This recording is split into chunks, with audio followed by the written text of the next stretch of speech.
Hi, we're going to talk about another more modern artist. And so we're going to approach it by me telling you a little bit about him. His name is Klee, and he was part of all of these, the expressionistic. He was a little bit of a cubist. He was a little bit in surrealism. So he kind of spanned the time frame in the early 1900s through, I think he died in 1940. He was very affected by the world wars that were at hand as well. He was born in Switzerland, a German-born Swiss, so he was over in Europe during that time. But he was exploring through different art, and different of his friends were Picasso and Kandinsky and some of the big names that you hear about. So they were all talking with each other about what art should be and moving forward into a different direction from just painting what you see. So again, he was painting something beyond what he just saw. And so let's kind of look at some of his. I've got a bad printer quality, but you can get on the internet and see that some of his, when you look at that, you say, I see, I think, I wonder. So what you see is, this is called Castle in the Sun. And he traveled to Tunisia, where he was really affected by light and interesting things, and started looking at things geometrically. You can see how things are broken up into little squares. Those little squares had different colors. They weren't exactly what the colors were, obviously. They were abstracted colors of what he was seeing, and pared down into shapes, right? So it's geometric, the colors. I think, what do you think when you're thinking about this? How did he make that? Looks like he drew lines all the way through a picture of a castle and broke them up this way. What do you think he was trying to say with that? You know, think about that for a little while. And then I wonder what he is trying to say. I wonder how he did it, what materials he used, what his audience was. So those are all kind of examples of what you might answer those three questions with. I thought I would approach it in an interesting way with, as far as materials. He used so many different materials and was so interesting in how he created the work. He became very sick with a thing called scleroderma, which made it very painful for him at the end of his life. So he got smaller and smaller with his works.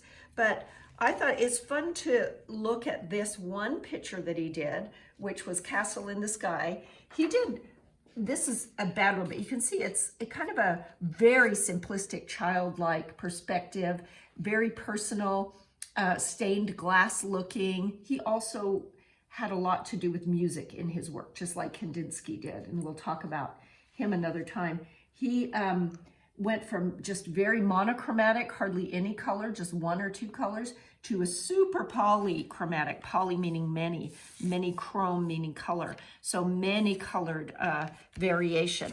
So the different things that I'd like us to think about when we're creating something that looks like his Castle in the Sky is what different materials we can use. One of the fun things to use always, and what you have at hand at home, are crayons. Crayon is a wax resist, makes it really fun to do a background with watercolor, because the water and the oil in the, or the wax in the crayons or oil pastels will resist each other, and you can paint all the way over.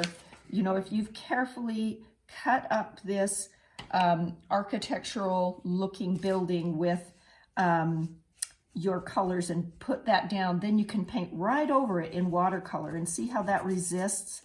And you can go right over it and get a background, and it kind of puts a cool texture and pattern on top of the crayon as well. You get a little bit of overlay. So that's one technique to discover with this Castle in the Sun. I took a book page and just did a Sharpie outline where I cut up that house-looking architecture, and then went over it with just plain watercolors, filling in those different, every different square with a different color. And think about, you know, what's next door to what color. You can really get into some color theory, deciding what color to go where. This is all Sharpie, just very graphic and very much thinking of the colors of the sky are all blues, but are they the same blue?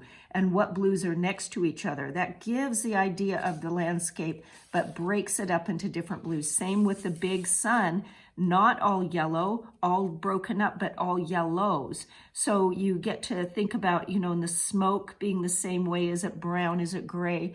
The house itself, thinking of the different colors and how they talk to each other next door to each other, what makes that look visually interesting, and what you're saying with those colors. Same with the grass below. So you can kind of stay in that realm. I also used colored pencil. That's another material, and that's really fun to layer different things. Like crayon or oil pastel, you can layer colors together a little bit easier and make a little nuance and gradation of colors in that. And I stayed within the architectural form on this one and kind of played with those, breaking it down into geometric shapes that way. So play with different ways of making this castle in the sun type of Paul Klee. He was a really interesting artist, and he even would add hieroglyphics or different secret messages in some of his other art. He traveled to Egypt and had a lot of interest in light and how that affected paintings. But very childlike, very broken down into small bits, and hope you have fun recreating this in different materials.